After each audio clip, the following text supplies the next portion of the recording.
El patentamiento de los seres vivos tiene diferentes escalas. A diferencia de lo que, digamos, en la Revolución Francesa se entendió como propiedad intelectual, es decir, el reconocimiento de la actividad inventiva de alguien que define un uso industrial y que se le reconoce económicamente ese uso durante un periodo de tiempo.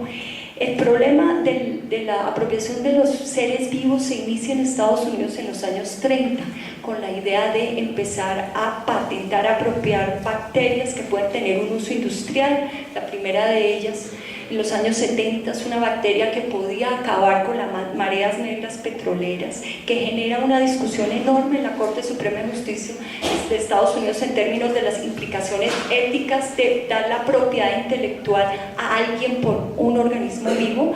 Logra ganar, y es el único país donde logra ganar la posibilidad de patentar organismos vivos, y luego progresivamente esto va generando otras escalas de la apropiación hasta apropiarse de plantas, animales y tejidos humanos. Eso está permitido en la legislación norteamericana y hay una gran jurisprudencia, y lo que se ha tratado de hacer es introducir o trasladar esa jurisprudencia tanto a la Organización Mundial de Comercio, a los regímenes de propiedad intelectual a nivel global, a la misma Convención de Biodiversidad firmada en Río, y ahora, como cosa novedosa, especialmente con Colombia, con los tratados de libre comercio con Estados Unidos y Europa. Sabemos que entonces esta negociación de biodiversidad y propiedad intelectual significa que estamos en un profundo plano de desigualdad. A nosotros en Colombia nos venden, este mes nos venden la idea de que estamos negociando un régimen de distribución equitativa de beneficios. Aquí no hay ni regímenes justos ni de distribución equitativa de beneficios, y de lo que se trata es justamente el problema inicial de la apropiación del conocimiento y del territorio, y además de las culturas. Bien, ¿qué ha pasado en las negociaciones en materia de biodiversidad desde la cumbre de la Tierra hasta los TLCs? Muy rápidamente voy a plantear lo siguiente. Desde Río se plantearon los elementos fundamentales del debate. Países como Colombia, Brasil y México, tal vez recogiendo algo de lo que les quedaba de dignidad de los años 70, se mostraron preocupados por la dominación que podían adquirir los países industrializados a través de los sistemas de patentes si definían un régimen de propiedad intelectual asociado a la biodiversidad. Pidieron compartir los beneficios, fíjense el carácter contradictorio de las agendas colombianas, que pudieran derivarse de los desarrollos biotecnológicos, y plantearon que la biodiversidad podía generarle al país un gran valor estratégico. ¿Cuál era la posición de los países desarrollados desde el principio? Es la misma de los años 60 y 70. Acceso facilitado a los recursos genéticos, biológicos, plantas. Derechos de propiedad intelectual de sus empresas, acuérdense, detentan el 80%. Control multilateral de los fondos globales ambientales destinados a estas políticas de protección, le hace acceso a la biodiversidad. Y evitar que haya legislación de bioseguridad en términos de que nosotros pongamos restricciones al experimento con organismos transgénicos, plantaciones, etc. Colombia al principio va planteando las razones de Estado, considerar la biodiversidad como un patrimonio nacional, pero muy rápidamente se abre a esa posibilidad de entrar en el terreno contractual. Se genera, sin embargo, una idea en el año 96, crear un régimen común de acceso a los recursos genéticos en los países andinos. Siempre en este ambiente contradictorio se quiere dar el acceso, se buscaba también una especie de control en términos de la regulación andina de ese acceso a la biodiversidad y de la defensa de ciertos intereses de los países andinos. Y una condición: ningún país, Colombia, Perú, ninguno, podía negociar la propiedad intelectual de la biodiversidad, y algo muy importante, el conocimiento de los indígenas, sin haber consultado, por una parte, a las comunidades involucradas y al resto de los estados. Y justamente esto es todo lo que se ha violado con las negociaciones en el marco del TLC.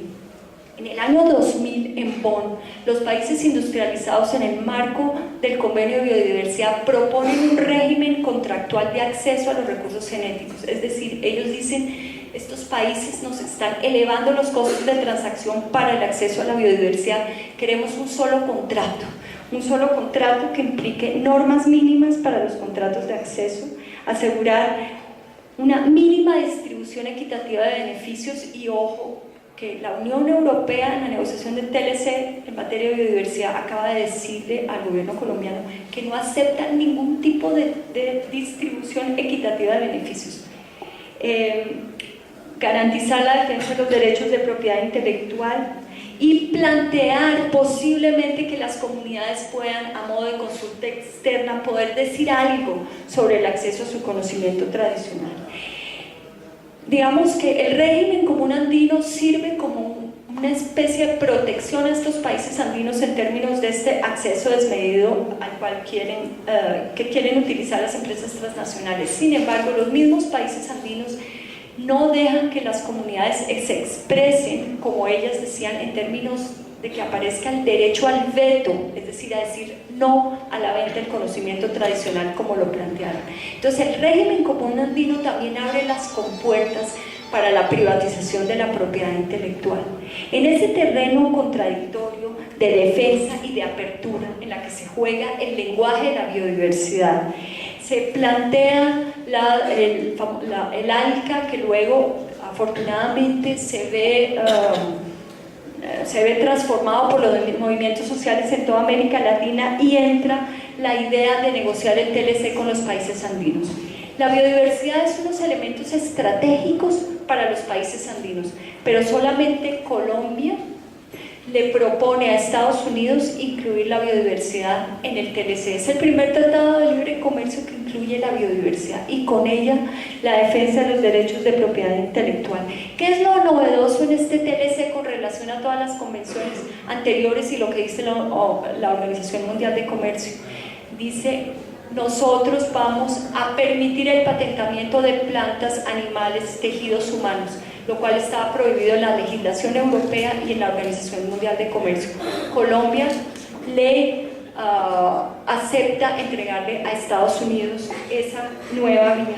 Esta es la razón por la cual la crisis en los países andinos empieza a profundizarse. Venezuela se pronuncia en contra de esa posibilidad, reclama la prohibición expresa en el régimen andino y además plantea que Colombia no puede plantear la transformación de las reglas andinas, no puede violar los acuerdos sin consultar a los otros. El resultado es una confrontación entre Venezuela y Colombia. Venezuela termina retirándose de la CAN.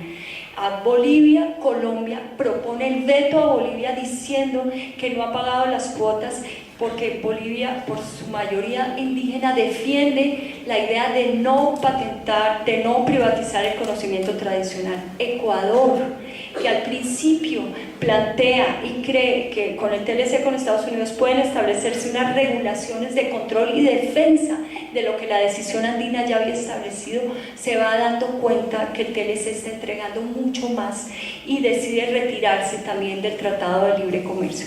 Queda Colombia sola, queda Perú, y entonces se aprovecha para establecer tres elementos fundamentales en el marco del TLC. Primero, adelantar una condición fundamental que Estados Unidos le exige a Colombia: modificación de las reglas andinas.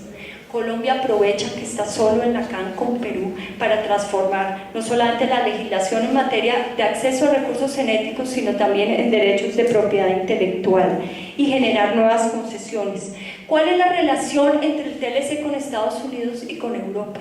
Pues simplemente Europa recibe con complacencia y empieza a negociar la biodiversidad con los países andinos con base en el TLC firmado con Estados Unidos y con base a la cláusula de nación más favorecida. Todo lo que gane Europa de más con relación a lo ya entregado a Estados Unidos también se refleja en un beneficio para Estados Unidos.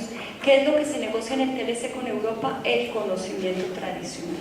Lo que no había quedado resuelto se define y se reglamenta, y el acceso al conocimiento tradicional a través de un régimen de acceso concreto, la defensa del derecho de las patentes sobre ese conocimiento tradicional, es lo que registra la Unión Europea y lo que genera las nuevas concesiones que los gobiernos colombianos y peruanos plantean en ese TLC. Conclusión: a través de digamos, de esta nueva forma de apropiación del conocimiento, del trabajo material, se generan nuevas formas de apropiación del espacio.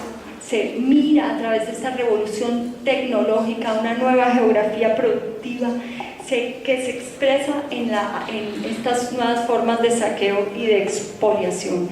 ¿Qué hacer? Bueno, la crisis de la integración andina finalmente nos lleva a pensar una cosa: los movimientos sociales, tanto en Ecuador como en Venezuela, como en Bolivia, sobre todo en contra de los tratados de libre comercio, ayudó a reconfigurar los patrones de gobierno en esta región. Si nosotros no nos movemos, si no nos incorporamos a estos movimientos sociales, nos vamos a dar cuenta que no solamente Colombia va a seguir siendo el escenario del saqueo y de la explotación de recursos, sino que Colombia está abriendo la puerta vía la legislación del TLC al saqueo de todos los países vecinos de la región. Bueno, muchas gracias.